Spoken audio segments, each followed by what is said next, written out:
अस्सलामुअलैकुम। Welcome to एमराद। दोस्तों, दो टॉपिक्स पर बात करने जा रहे हैं और दोनों ही बहुत ज़्यादा अहम हैं।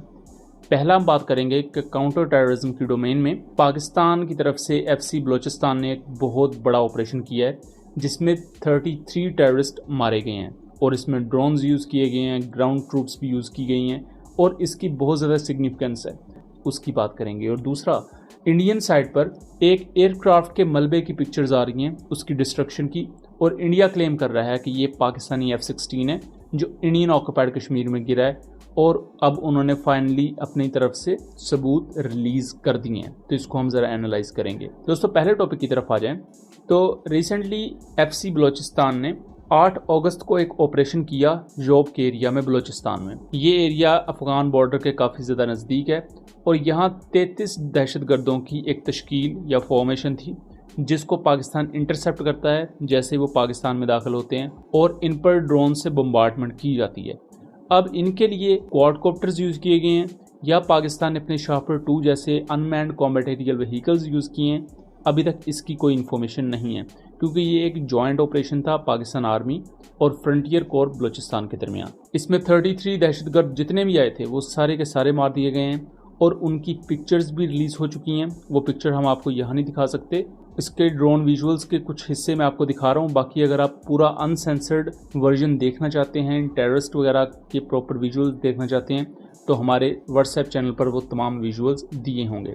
अब एक चीज़ आप नोटिस करें कि इस वाक़े से कुछ दिन पहले ही यूनाइटेड नेशन सिक्योरिटी काउंसिल ने अपनी ऑफिशियल एलामिया में ये कहा कि पाकिस्तान में TTP और BLA ये क्लोज कोऑपरेशन में काम कर रहे हैं, यानी कि पाकिस्तान के खिलाफ दोनों एक हो चुके हैं और बलूचिस्तान में इस वक्त TTP BLA के साथ मिलकर ये तमाम मामलात को आगे लेकर चल रही है।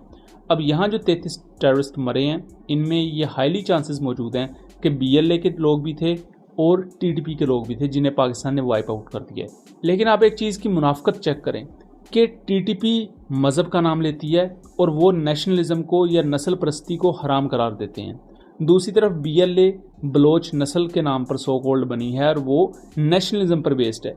TTP और BLA के नज़रियात 180 डिग्री डिफरेंट हैं, बट फिर भी दहशतगर्दी के मामले में दोनों एक हैं, दोनों एक दूसरे के साथ कोऑर्डिनेट कर रहे हैं। तो इससे आपको ये चीज़ पता लग जाएगी कि इनके हैंडलर्स सेम हैं और इनका कोई ख़ास नज़रिया नहीं है। इनका काम सिर्फ एक ही है, फसाद मचाना, और अपने अपने बस नज़रियात इन्होंने पब्लिक के सामने रखे हैं कि भाई हम तो या मज़हब को प्रीच कर रहे हैं, कोई दूसरा कहता है नहीं हम तो जी नेशनलिज्म को प्रीच कर रहे हैं। और रिसेंटली जिस तरह पिछले 2 हफ्तों के अंदर पाकिस्तान के 4 मेजर्स शहीद हुए मुख्तलिफ टेररिस्ट एक्टिविटीज़ में, जिनकी तफसीलात कुछ यूँ हैं कि 16 जुलाई को मेजर रबनवाज शहीद हुए, फिर 19 जुलाई को मेजर अनवर काकड़ शहीद हुए KPK में, फिर मेजर ज़ियाद शहीद हुए बलूचिस्तान में 23 मई को, और उसके बाद recently major Tariq, I believe इनका नाम है, मेरे ज़हन से इनका नाम निकल गया है, वो मैं कमेंट सेक्शन में उसे करेक्ट कर दूंगा, इनकी शहादत हुई है। और उसके बाद ज़ाहिरी बात है क्रिटिसिज्म भी होता है कि इस तरह इतने हाई स्टेक ऑपरेशंस में आपके 4 मेजर्स शहीद हो चुके हैं। लेकिन दूसरी तरफ अहम चीज़ ये भी है कि पाकिस्तान आर्मी के जो ऑफिसर्स हैं वो फ्रंट लाइन से लीड कर रहे हैं अपने सोल्जर्स को। और अब ये जो कार्रवाई हुई है इसमें पाकिस्तान की तरफ से ड्रोन की फायर पावर जिस तरह यूज़ की गई तो उसकी बहुत ज़्यादा अहमियत भी हमारे सामने है।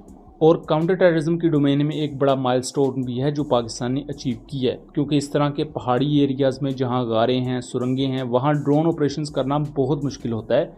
और जिस तरह का ये एरिया है आपको ज़मीन पर चलते हुए लोग भी मुश्किल से नज़र आएंगे क्योंकि एक कुदरती कैमोफ्लेज ज़मीन का वैसा है। तो यहाँ ड्रोन्स को यूज़ किया गया और एक्यूरेसी के साथ इन लोगों को निशाना बनाया गया। अब आ जाते हैं हम दूसरे टॉपिक की तरफ। रिसेंटली आपने ये पिक्चर्स सोशल मीडिया पर देख ली होंगी। ये वीडियोस हैं बेसिकली जो इंडिया की तरफ से काफ़ी ज़्यादा वायरल की जा रही हैं। इसमें एक एयरक्राफ्ट गिरा हुआ है और उसके मलबे को आग लगी हुई है। इंडियन साइड पर इसको लेकर ये क्लेम किया जा रहा है कि ये पाकिस्तान एयरफोर्स का F-16 है जो इंडिया ने 7 मई को शॉट डाउन किया और ये इंडियन ऑक्युपाइड कश्मीर में गिर गया। 7 मई के वाक़यात पर हम ऑलरेडी बहुत ज़्यादा बात कर चुके हैं। सबको पता है कि इवन पूरी दुनिया को पता है कि जहाज़ किसके शॉट डाउन हुए थे।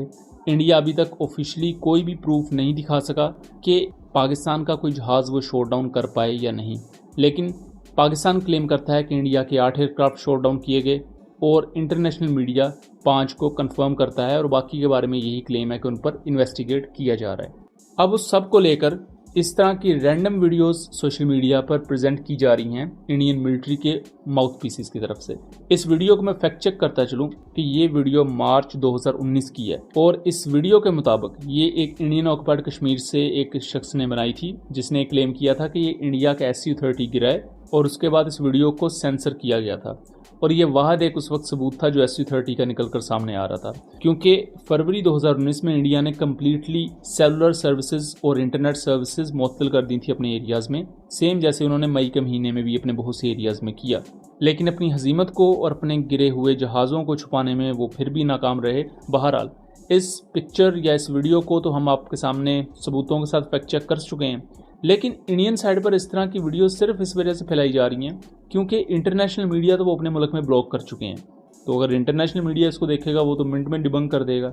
ये वाहिद मुल्क है जो अपने लोगों को प्रोपेगेंडा करके खुश कर रहा है। नॉर्मली क्या होता है कि प्रोपेगेंडा भी एक टूल है इन्फॉर्मेशन वॉरफेयर का, जिसमें एनिमी को साइकोलॉजिकली हर्ट किया जाता है, लेकिन इंडिया वो कौम है जो अपने लोगों पर प्रोपेगेंडा टैक्टिक्स यूज़ करती हैं कि इन्हें खुश किया जाए। अब इंडिया में अभी भी इस चीज़ को देख के जो आम लोग हैं जिन्हें चीज़ों को इतना डिटेल से नहीं पता, वो यही समझेंगे कि हाँ भाई पाकिस्तान का F-16 हमने गिरा दिया, जिंदाबाद। लेकिन जो लोग समझदार हैं वो इस पर क्वेश्चंस उठाएंगे और फिर जो शख्स क्वेश्चन उठाता है उसे ये एंटी नेशनल कह देते हैं। और इंटरनेशनल मीडिया और इवन इंडिया के जो पढ़े लिखे लोग हैं उन्हें भी अब इंडियन मीडिया और इंडियन ऑफिशियल और इंडियन आर्मी के जो इस तरह के माउथ पीसेस हैं उनकी बातों का यकीन नहीं रहा। तो इस तरह का जो पैथेटिक प्रोपेगेंडा है वो सिर्फ और सिर्फ अपनी शर्मिंदगी छुपाने के लिए और अपने आप को एक फेस सेविंग देने के लिए है कि नहीं हमने भी कुछ किया तो था। वो अलग बात है कि हमें ज़्यादा मार पड़ गई, लेकिन किया तो हमने भी कुछ था। तो दोस्तों ये था एक एनालिसिस। उम्मीद करता हूँ चीज़ें क्लियर रही होंगी। वीडियो पसंद आई हो तो इसे ज़्यादा से ज़्यादा शेयर कीजिएगा ताकि इस तरह की मज़ीद इन्फॉर्मेटिव वीडियोज़ हम आपके लिए लेकर आ सकें। मिलेंगे अगली वीडियो में, तब तक के लिए अल्लाह हाफिज़।